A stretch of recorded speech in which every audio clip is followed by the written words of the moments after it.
On va s'intéresser aujourd'hui à un concept vraiment au cœur du Coran, l'iman. Et on va le faire en se basant sur une analyse linguistique assez récente qui pourrait bien bouleverser notre façon de le comprendre. Alors, la question qui va nous guider, elle a l'air toute simple, mais ses implications sont énormes. Que veut vraiment dire ce mot iman, qu'on a l'habitude de traduire par foi ou croyance? La plupart du temps, quand on parle d'iman, on pense à une conviction intime, quelque chose qu'on ressent au fond de soi, en son fort intérieur. C'est la croyance personnelle en Dieu, en ses prophètes, etc. Eh bien, c'est justement ce point de départ qu'on va un peu secouer aujourd'hui. Allez, on entre dans le vif du sujet. D'après cette analyse, la clé pour vraiment comprendre le sens de l'iman est là, sous nos yeux, dans la grammaire même de la langue arabe. Et tenez-vous bien, tout ça tourne autour d'une seule et unique lettre. Alors, décortiquons un peu ce mot. À la base, on a la racine amina. Ça veut dire se sentir en sécurité. C'est un état, quelque chose de passif qu'on ressent. Mais là où ça devient fascinant, c'est quand on ajoute la lettre alif au début. Le verbe devient amana. Et là, il change de nature. Il devient transitif. On ne parle plus de ressentir la sécurité, mais de l'accorder activement à quelqu'un. Et cette petite différence grammaticale, elle change tout. L'iman ne serait donc pas une croyance privée, invisible, mais plutôt une action publique, observable. Le fait concret d'apporter la sécurité à son entourage, de faire en sorte que les autres n'aient plus peur. C'est un vrai changement de perspective. Bon, c'est une belle théorie linguistique, c'est vrai, mais est-ce qu'elle tient la route quand on la confronte au texte coranique lui-même? C'est ce qu'on va vérifier tout de suite. L'argument repose sur deux preuves vraiment solides. Premièrement, dans la sourate Quraïsh, le texte utilise le verbe amana de façon limpide. Dieu leur a accordé la sécurité, amanahum. Deuxièmement, un des noms divins est al-Mu'min. Si on suit cette logique, ça ne veut plus dire le croyant, mais bien celui qui accorde la sécurité. Et cette idée d'action, elle est encore plus nette dans ce verset. Regardez bien l'opposition. D'un côté, celui qui opprime, qui crée donc de la peur, et de l'autre, celui qui amana, c'est-à-dire qui accorde la sécurité et fait le bien. C'est bien une action contre une autre. Le texte coranique va même plus loin, en opposant directement le mu'min, donc celui qui accorde la sécurité, au mujrim, le criminel.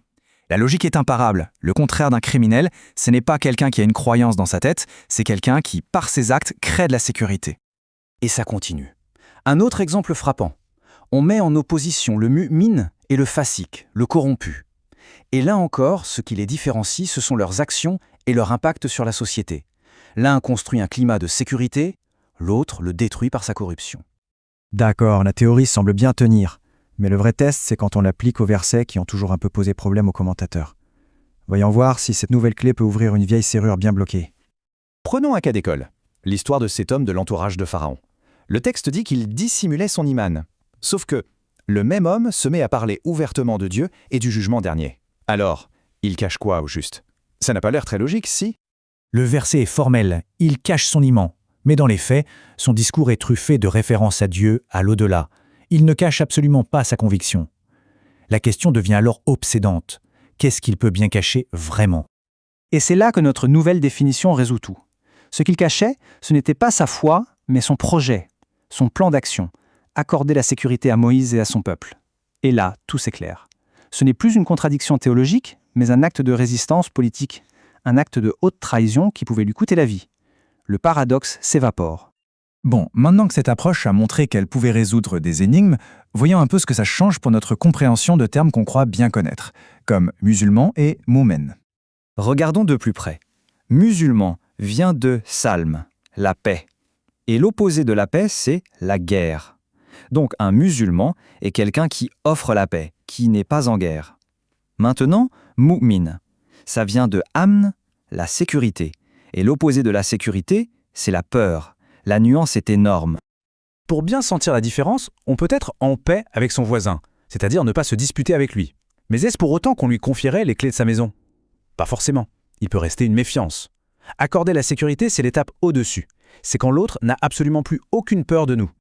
Alors, si on tire le fil jusqu'au bout, qu'est-ce que ça implique à une plus grande échelle? C'est là que cette analyse prend une dimension vraiment universelle. Pour vous donner une idée de l'importance de ce concept, l'association entre ceux qui accordent la sécurité et ceux qui font de bonnes œuvres, on la retrouve combien de fois dans le Coran à votre avis?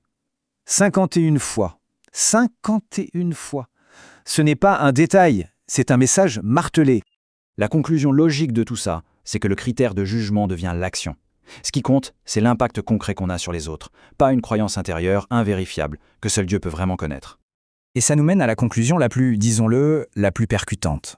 Le fameux appel coranique « Ô vous qui avez Amanu » ne serait plus un appel destiné à un groupe religieux précis. Non, ce serait une interpellation universelle, adressée à toute personne, de toute culture, qui agit pour accorder la sécurité aux autres. Ce qui nous laisse avec une question assez vertigineuse. Au-delà des étiquettes, qui sont aujourd'hui les véritables mu'minun dans le monde ?